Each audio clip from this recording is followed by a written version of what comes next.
Welcome बच्चों और शुरू करें आज की क्लास। तो आज का हमारा टॉपिक है जिसका नाम है सॉल्यूशंस। तो सॉल्यूशंस क्या होते हैं, ये एक इम्पॉर्टेंट टॉपिक है। क्यों? क्योंकि ये आगे भी हमारे काम आएगा बहुत ज़्यादा लेवल पे। इसको एकदम अच्छे से पढ़ें, अच्छे से समझें और बहुत ही इजी टॉपिक है, बिल्कुल भी हमें परेशानी नहीं आएगी इसको समझने में। तो सॉल्यूशंस होते क्या हैं? सॉल्यूशंस जो हैं वो होते हैं मिक्सचर। इट्स इम्पॉर्टेंट पॉइंट कि वो मिक्सचर होते हैं। वो दो या दो से ज़्यादा प्योर सब्सटेंसेस माने एलिमेंट्स और कंपाउंड्स। तो वो दो या दो से ज़्यादा प्योर सब्सटेंसेस से मिलके बने मिक्सचर होते हैं। और सबसे बड़ी बात कि सॉल्यूशंस होमोजीनस मिक्सचर होते हैं। होमोजीनस मिक्सचर क्या थे? जिसके अंदर कंपोनेंट सब अच्छे से मिक्स हो जाएं। इसका मतलब सॉल्यूशंस के अंदर हम लोग जो जो चीज़ डालेंगे वो अच्छे से मिक्स हो जाएगी। आई बात समझ? ओके। सॉल्यूशंस के अंदर हम जिस चीज़ को डालते हैं, जो सब्सटेंस डालते हैं, उसे हम लोग बेसिकली कंपोनेंट्स बोलते हैं जनरल लैंग्वेज में। और सॉल्यूशंस जो है वो सॉल्यूट और सॉल्वेंट से मिल के बना होता है। अब हमें जानना है कि सॉल्यूट क्या होता है और ये सॉल्वेंट क्या होता है। तो सॉल्यूट जो होते हैं वो कंपोनेंट होते हैं जिन्हें हम सॉल्वेंट में डिज़ोल्व कर रहे हैं। आई बात समझ? या फिर आप ऐसे भी याद रख सकते हो कि जो कंपोनेंट सॉल्यूशन के अंदर कम क्वांटिटी में, लेस क्वांटिटी में प्रेजेंट होगा वो होगा सॉल्यूट। ओके।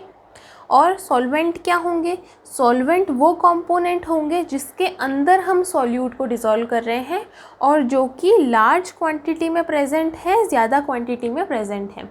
एग्जाम्पल के लिए, एक ग्लास पानी लो और उसमें 1 चम्मच नमक को घोलो। तो जो नमक है वो है सॉल्यूट। क्यों? क्योंकि उसको हम घोल रहे हैं किसके अंदर? वाटर के अंदर। और दूसरी चीज़ कि जो नमक है वो कम क्वांटिटी में है एज़ कम्पेयर टू वाटर। और वाटर क्या हो जाएगा? सॉल्वेंट हो जाएगा। क्यों? क्योंकि उसके अंदर हम लोग सॉल्यूट को डिज़ोल्व कर रहे हैं और वो लार्ज क्वांटिटी में प्रेजेंट है। आई बात समझ में कि सॉल्यूट क्या हो गया, सॉल्वेंट क्या हो गया। और इन दोनों को जब हम लोग मिक्स कर लेते हैं अच्छे से होमोजीनियसली, तब हमें मिलता है एक सॉल्यूशन। आई बात समझ? ठीक है। अब सॉल्यूशन नाम जब हम लोग सुनते हैं तो हमारे दिमाग में सिर्फ लिक्विड आते हैं, लेकिन सॉल्यूशन सिर्फ लिक्विड नहीं होते। सॉल्यूशंस के काफ़ी टाइप्स होते हैं। सबसे पहला टाइप गैसियस सॉल्यूशन, यानी सॉल्यूशन गैसियस भी हो सकते हैं। तो जब भी आप किसी गैस के अंदर आप कोई सॉलिड या कोई लिक्विड या फिर कोई गैस मिक्स कर दोगे तो हमें एक गैसियस सॉल्यूशन मिलेगा। यानी जब जो सॉल्वेंट है वो एक गैस है। सॉल्वेंट क्या है? गैस है। ज़्यादा क्वांटिटी में कौन प्रेजेंट है? गैस प्रेजेंट है। और उसके अंदर आप मिक्स कर रहे हो या तो सॉलिड को या फिर लिक्विड को या फिर किसी गैस को, तो वो कहला रहा है गैसियस सॉल्यूशन। एग्जाम्पल के लिए, सारी गैसेस एक दूसरे के साथ मिक्स होती हैं एयर में, राइट? कोई गैस ज़्यादा क्वांटिटी में होती है, कोई गैस कम क्वांटिटी में होती है। तो वो एक मिक्सचर हो गया। वो जो एयर है वो एक मिक्सचर हो गई, होमोजेनस मिक्सचर हो गई, और उसे ही हम लोग बोलेंगे गैसियस सॉल्यूशन। आई बात समझ? दूसरा एग्जाम्पल, अगर मैं उसी एयर के अंदर वाटर वेपर्स इंक्लूड कर लूँ, जब ह्यूमिडिटी होती है आसपास तो हमारी एयर के अंदर वाटर वेपर्स यानी कि लिक्विड प्रेजेंट होता है, तो जो गैस है वो हो गई सॉल्वेंट और उसके अंदर प्रेजेंट वाटर वेपर्स हो गए उसके सॉल्यूट। तो ये कैसा एक सॉल्यूशन हो गया? लिक्विड गैसियस सॉल्यूशन, जिसके अंदर लिक्विड तो है सॉल्यूट और गैस है सॉल्वेंट। ये भी गैसियस सॉल्यूशन का ही पार्ट होगा। ठीक है। तीसरा एग्जाम्पल मैं ले लेती हूँ कि मैंने डस्ट पार्टिकल्स को इंक्लूड कर लिया एयर के अंदर। तो एयर क्या है? एक गैस है। तो एयर हो गई मेरी सॉल्वेंट। ठीक है। और मैंने उसमें इंक्लूड किया है डस्ट पार्टिकल्स को। तो डस्ट पार्टिकल क्या है? पहली बात तो सॉलिड है, और चूंकि वो कम क्वांटिटी में प्रेजेंट हैं एज़ कम्पेयर टू गैस, तो वो हो गए सॉल्यूट। तो ये किस टाइप का सॉल्यूशन हो गया? ये हो गया सॉलिड गैसियस सॉल्यूशन, जो कि गैसियस सॉल्यूशन का ही एक पार्ट है। तो इसका मतलब जब भी हम सॉलिड, लिक्विड या गैस तीनों में से किसी एक को एक गैस के अंदर मिक्स करेंगे तो हमें मिलेगा एक गैसियस सॉल्यूशन। ठीक है, इजी था समझना। ओके, सेकेंड है लिक्विड सॉल्यूशन, यानी वो सॉल्यूशन जिनके अंदर सॉल्वेंट क्या होगा, लिक्विड होगा। ठीक है, तो जब भी हम किसी गैस को या फिर किसी लिक्विड को या फिर किसी सॉलिड चीज़ को हम एक लिक्विड के अंदर मिक्स करेंगे तो हमें जो सॉल्यूशन मिलेगा वो कहलाएगा लिक्विड सॉल्यूशन। ठीक है, इसके काफ़ी एग्जांपल्स मिलते हैं। सबसे अच्छा एग्जांपल है एरेटेड ड्रिंक्स का, यानी कोल्ड ड्रिंक्स जो हम लोग पीते हैं, उस कोल्ड ड्रिंक के अंदर CO2 गैस प्रेजेंट होती है। क्यों प्रेजेंट रहती है? क्योंकि वो CO2 की हेल्प से जो आप कोल्ड ड्रिंक पी रहे हो वो फ्रेश रहती है और दूसरी चीज़ उसमें कोई भी टाइप के बैक्टीरिया नहीं आते, और जो CO2 है वो इजीली आपकी ड्रिंक्स के अंदर यानी कि लिक्विड के अंदर मिक्स हो जाती हैं। तो वो CO2 क्या हो गई? CO2 हो गई मेरा सॉल्यूट, और हमारा जो कोल्ड ड्रिंक है वो हो गया सॉल्वेंट। तो ये किस टाइप का सॉल्यूशन हो गया? ये गैसियस लिक्विड सॉल्यूशन हो गया, यानी हमने एक गैस को एक लिक्विड में मिक्स कर दिया। आई बात समझ? ठीक है। दूसरा एग्जाम्पल है अल्कोहल इन वाटर या फिर लाइम जूस इन वाटर। हम लोग घर पे नींबू पानी पीते हैं, हाँ, तो जो नींबू पानी के अंदर जो लेमन जूस होता है, जो नींबू का रस होता है, वो क्या होता है? लिक्विड होता है, हाँ। और जिस वाटर में हम उसे मिक्स कर रहे हैं वो भी क्या होता है? वो भी लिक्विड ही होता है। तो ये किस टाइप का सॉल्यूशन हो गया? लिक्विड सॉल्यूशन, जिसके अंदर हमारा सॉल्यूट भी लिक्विड है, हमारा सॉल्वेंट भी लिक्विड है। ठीक है। Example number third, salt in water. अब सॉल्ट इन वाटर का एग्जाम्पल बहुत ही ईजी एग्जाम्पल है। क्यों? क्योंकि सॉल्ट क्या है? सॉल्ट है सॉलिड, और वाटर क्या है? लिक्विड। तो हम एक सॉलिड जो कि हमारा सॉल्यूट है, कम अमाउंट में है, उसको हम डिज़ोल्व कर रहे हैं एक लिक्विड सॉल्वेंट के अंदर, तो उस टाइप के सॉल्यूशन कहलाएंगे सॉलिड लिक्विड सॉल्यूशंस, जिसमें सॉलिड है हमारा सॉल्यूट और लिक्विड है सॉल्वेंट। अब देखेंगे सॉलिड सॉल्यूशंस, यानी कि हमारा जो सॉल्वेंट है वो है सॉलिड। आई बात समझ? तो जब भी हम किसी गैस को या फिर किसी लिक्विड को या फिर किसी सॉलिड को हम लोग एक सॉलिड के अंदर मिक्स करते हैं तो वो कहलाता है सॉलिड सॉल्यूशन। एग्जाम्पल के लिए मर्क्यूरी इन जिंक। अब मर्क्यूरी है तो मेटल, लेकिन किस स्टेट में है? लिक्विड स्टेट में है। और जिंक भी एक मेटल है, लेकिन किस स्टेट में है? सॉलिड स्टेट में है। तो हम लोग अगर मर्क्यूरी को जिंक के साथ मिक्स करेंगे तो वो लिक्विड सॉलिड सॉल्यूशन कहलाएगा, जहाँ पे जिंक ज़्यादा अमाउंट में होगा और मर्क्यूरी कम अमाउंट में होगा। दूसरा एग्जाम्पल है अलॉयज़ का। अलॉयज़ जो होते हैं वो मेटल्स को एक दूसरे के साथ मिला के बनते हैं। एग्जाम्पल के लिए जिंक कॉपर अलॉय, जो कि काफ़ी ज़्यादा यूज़ होता है और हम इसे जानते हैं ब्रास के नाम से। तो जो अलॉयज़ होते हैं उसमें हम क्या करते हैं? एक सॉलिड को एक सॉलिड के साथ ही मिक्स कर देते हैं, तो वो कहलाता है सॉलिड सॉलिड सॉल्यूशन। अच्छा, अगर हम लोग बात करें गैस सॉलिड सॉल्यूशन की, जहाँ पे हम लोग गैस को मिक्स कर रहे हैं सॉलिड के अंदर, तो उसके एग्जांपल्स मिल जाते हैं, जैसे कि पैलेडियम। तो जो पैलेडियम मेटल है वो जो है उसके ऊपर आप हाइड्रोजन गैस को एब्जॉर्ब करवा सकते हो, यानी पैलेडियम के अंदर एक प्रॉपर्टी है या प्लेटिनियम के अंदर भी ये प्रॉपर्टी है कि वो हाइड्रोजन गैस को एब्जॉर्ब कर लेते हैं। तो ये जो पैलेडियम हो गया या प्लेटिनियम हो गया, ये क्या हो गया? ये हो गया सॉलिड, और जो गैस हाइड्रोजन हम लोग इस पर एब्जॉर्ब करवा रहे हैं वो हो गई गैसियस स्टेट में, तो ये कहलाएंगे गैसियस सॉलिड सॉल्यूशंस। ठीक है। अब हम करेंगे सॉल्यूशंस को क्लासीफाई, यानी सॉल्यूशंस को हम लोग कितने पार्ट्स में डिवाइड करते हैं, यानी classification of solutions. So basically हमने इनको 2 पार्ट्स में डिवाइड किया है। वैसे तो हमने इसे 4 पार्ट्स में डिवाइड किया है, लेकिन वो टॉपिक हम लोग आगे समझेंगे, आगे वो हमें ज़्यादा इजीली समझ आएगा। तो अभी बेसिकली हम लोग 2 टाइप्स पढ़ लेते हैं, सैचुरेटेड सॉल्यूशंस और अनसैचुरेटेड सॉल्यूशंस।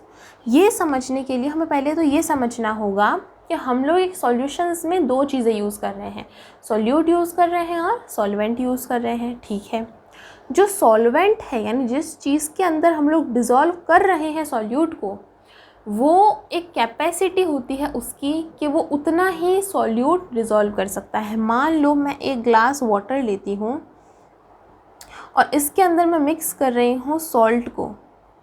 तो इस अंदर वाटर जो है इसकी एक कैपेसिटी है, एक नाप है कि इतने ही सॉल्ट को अपने अंदर डिज़ोल्व कर सकता है एट अ फिक्स्ड टेम्परेचर। अगर मैं टेम्परेचर बढ़ा दूंगी तो मैं और सॉल्ट डिज़ोल्व कर सकती हूँ, लेकिन अगर मैं टेम्परेचर को फिक्स रखूँ तो एक अमाउंट तक ही मैं सॉल्ट को इसके अंदर डिज़ोल्व कर सकती हूँ। तो जब हम लोग किसी सॉल्वेंट के अंदर उसकी कैपेसिटी जितना सॉल्यूट डिज़ोल्व कर देते हैं कि भाई पानी की इतनी कैपेसिटी थी और मैंने उतना का उतना सॉल्यूट उसके अंदर डिज़ोल्व कर दिया, तो जो सॉल्यूशन मिलेगा वो मिलेगा सैचुरेटेड सॉल्यूशन, यानी कि हमने सारा सॉल्यूट उसमें डिज़ोल्व कर दिया जितना हो सकता था।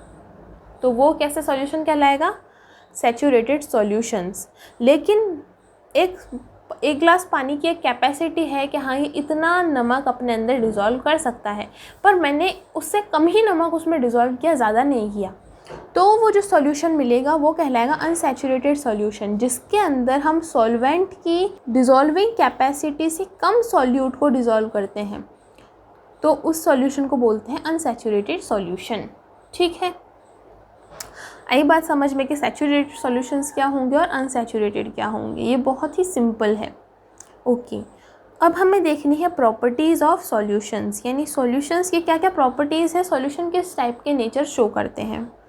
तो सॉल्यूशंस के अंदर जो पार्टिकल प्रेजेंट होते हैं, हर चीज़ में पार्टिकल प्रेजेंट होते हैं, वैसे ही सॉल्यूशन में भी पार्टिकल प्रेजेंट होते हैं। तो सॉल्यूशन के जो पार्टिकल्स होते हैं वो इतने छोटे होते हैं कि हम उसे सीधे आँखों से तो देख ही नहीं सकते। हम उन्हें माइक्रोस्कोप की हेल्प से भी बहुत ही मुश्किल या रेयरली देख पाते हैं। तो वो आप समझ सकते हो कि वो पार्टिकल्स कितने छोटे होंगे सॉल्यूशंस के। क्यों हम उन्हें नहीं देख पाते? पहली चीज़ तो ये कि जो सॉल्यूशन होते हैं वो होते हैं होमोजीनस मिक्सचर। अब होमोजीनस मिक्सचर के अंदर हमने समझा था कि हर चीज़ एकदम अच्छे से मिक्स हो जाती है, इस कारण से भी हम उसके पार्टिकल्स को देख ही नहीं पाते। वो इतने छोटे होते हैं और इतने अच्छे से एक दूसरे के साथ मिक्स हो जाते हैं। ठीक है, प्रॉपर्टी नंबर 2 है सॉल्यूशंस की कि solution do not show Tyndall effect. अब समझते हैं टिंडल इफेक्ट क्या होता है, क्योंकि हमारे सामने पहली बार आया है। तो आपने कभी देखा होगा कि अगर आपके किसी एक रूम है जिसके अंदर बिल्कुल अंधेरा है ना, या फिर अंधेरा नहीं भी है तो एक छोटा सा छेद है आपके रूम के अंदर, वहाँ से सूरज की रोशनी आ रही है। तो जब भी वहाँ से सूरज की रोशनी आती है तो आपको एक लाइन सी दिखती है लाइट की, रोशनी की, है ना, और उसके अंदर बहुत सारे डस्ट पार्टिकल्स एक दो ऐसे हिल रहे होते हैं। ये बहुत हम देखते हैं और हमें बहुत अच्छा भी लगता है देखने में कि सुबह सुबह टाइम एक लाइट ऐसे आती हुई नज़र आ रही है और उसके अंदर डस्ट पार्टिकल्स हिल रहे हैं। उसी को बोलते हैं टिंडल इफेक्ट। तो बेसिकली टिंडल इफेक्ट की डेफिनेशन ये होती है कि कोई लाइट बीम आ रही है, जैसे सूरज की रोशनी आ रही है, वो सूरज की रोशनी जब आपके एनवायरनमेंट में प्रेजेंट पार्टिकल्स पे पड़ती है तो वो जो पार्टिकल्स हैं उनसे वो लाइट बीम टकराती है और बिखर जाती है, स्कैटर हो जाती है, अपनी जो जिस डायरेक्शन में वो जा रही थी उससे हट जाती है, डेविएट हो जाती है। और जब वो डेविएट हो जाती है इस कारण से हमें उस लाइट बीम का पाथ नज़र आता है, रास्ता नज़र आता है। जैसा कि हमें सुबह सुबह उस छेद में से रोशनी का एक रास्ता सा नज़र आता है कि लाइट यहाँ से जा रही है, उस इफ़ेक्ट को बोल रहे हैं हम टिंडल effect. That means the scattering of beam of light after striking with particles. तो टॉर्च की हेल्प से मैंने इस सॉल्यूशन के ऊपर लाइट डाली, तो जब लाइट डाली तो मुझे जब वो इस सॉल्यूशन से पास हो रही है तो मुझे रास्ता नज़र आ रहा है लाइट के जाने का। इस इफ़ेक्ट को हमने बोला टिंडल इफ़ेक्ट। तो मैं क्या कह रही हूँ कि सॉल्यूशन टिंडल इफ़ेक्ट शो नहीं करते, यानी हम अगर सॉल्यूशन में से लाइट पास करेंगे तो वो हमें जाती हुई नज़र नहीं आएगी, हमें एक पाथ नहीं नज़र आएगा। क्यों नहीं नज़र आएगा? उसके पीछे का कारण ये है कि जो सॉल्यूशन होते हैं उसके पार्टिकल्स क्या होते हैं, बहुत ही स्मॉल होते हैं, वेरी स्मॉल। इस कारण से लाइट बीम उससे टकरा के स्कैटर नहीं होती, बिखरती नहीं है और हमें कोई टिंडल इफ़ेक्ट शो नहीं होता।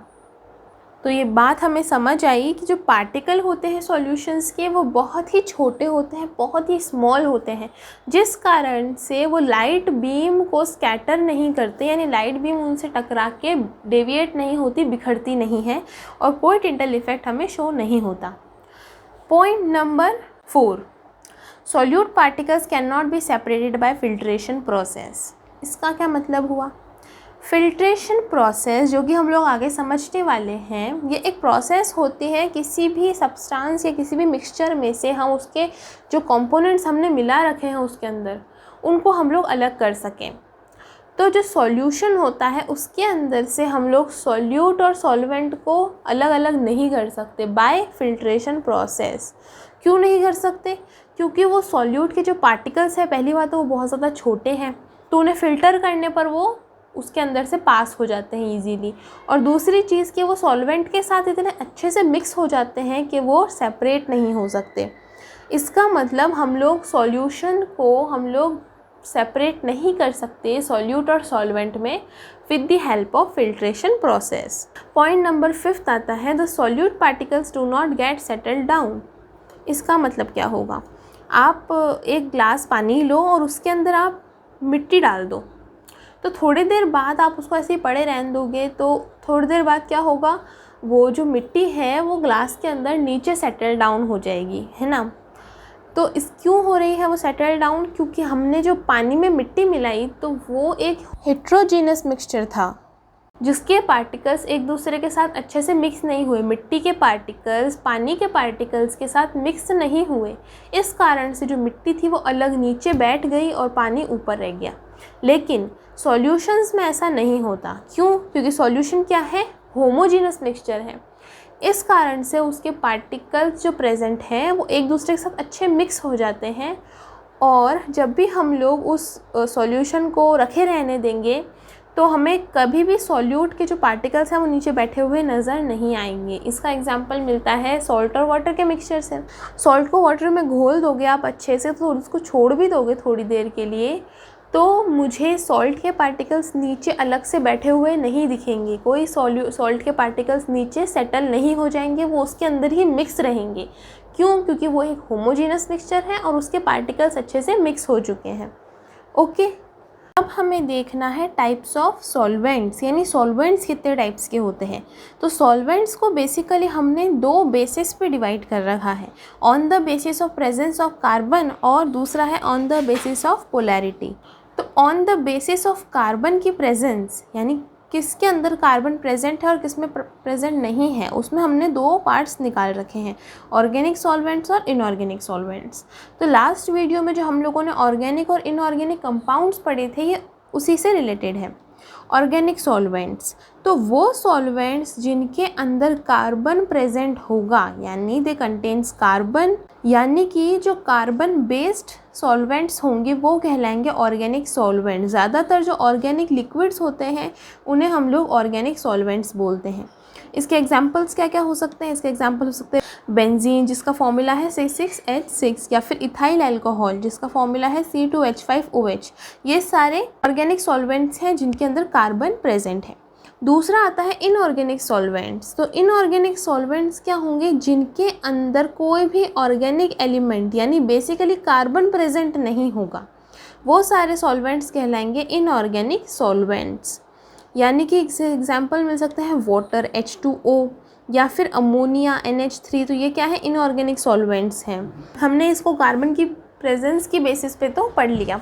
अब हम लोग इसको पढ़ेंगे पोलैरिटी के बेसिस पर, कि पोलैरिटी यानी कौन सी सॉल्वेंट्स पोलर हैं और कौन से सॉल्वेंट्स पोलर नहीं हैं। तो इसका फर्स्ट पार्ट आता है पोलर सॉल्वेंट्स। तो पोलर सॉल्वेंट्स का डाइलेक्ट्रिक कांस्टेंट की वैल्यू बहुत ज़्यादा होती है, इस कारण से ये अपने अंदर पोलर कंपाउंड्स को डिसॉल्व कर सकते हैं। एग्जाम्पल के लिए वाटर H2O, मैंने बताया कि इसका डाइलेक्ट्रिक कांस्टेंट बहुत ज़्यादा होता है और ये पोलर सॉल्वेंट है, यानी अपने अंदर सारे पोलर कंपाउंड्स को डिसॉल्व करेगा। अब पोलर नॉन पोलर हम लोग आगे समझेंगे। ये टॉपिक हमें टेक्स्ट बुक में नहीं दिया हुआ है, but I am just explaining you. So इतना लोड ना ले, अगर समझ नहीं आ रहा कोई बात नहीं, हमें आगे इसको पढ़ने मिलेगा और ये आगे और अच्छे से समझ आएगा। सेकेंड आता है नॉन पोलर सॉल्वेंट्स, जिनका डाइलेक्ट्रिक कांस्टेंट की वैल्यू कम होती है, यानी ये अपने अंदर सिर्फ नॉन पोलर कंपाउंड्स को डिसॉल्व करते हैं, ज़्यादातर ऑर्गेनिक कंपाउंड्स को। एग्जाम्पल इसका मिल जाता है बेंजीन C6H6। ओके, अब नेक्स्ट वीडियो में मैं आप लोगों को बताने वाली हूँ कंसंट्रेशन ऑफ अ सॉल्यूशन। सो इस टॉपिक को एकदम इंटरेस्ट के साथ पढ़ना, और ये बहुत ही इम्पोर्टेंट टॉपिक है हमारे टेक्स्ट बुक का। सो अपनी टेक्स्ट बुक के अंदर दिए हुए क्वेश्चंस की प्रैक्टिस भी करना, उसमें देखना कि उस पर क्या क्या क्वेश्चंस दिए हुए हैं, कुछ छोटे छोटे पॉइंट्स दिए हुए हैं, उन्हें ज़रूर रीड आउट करना। एंड वेरी इम्पॉर्टेंट, पढ़ते रहना।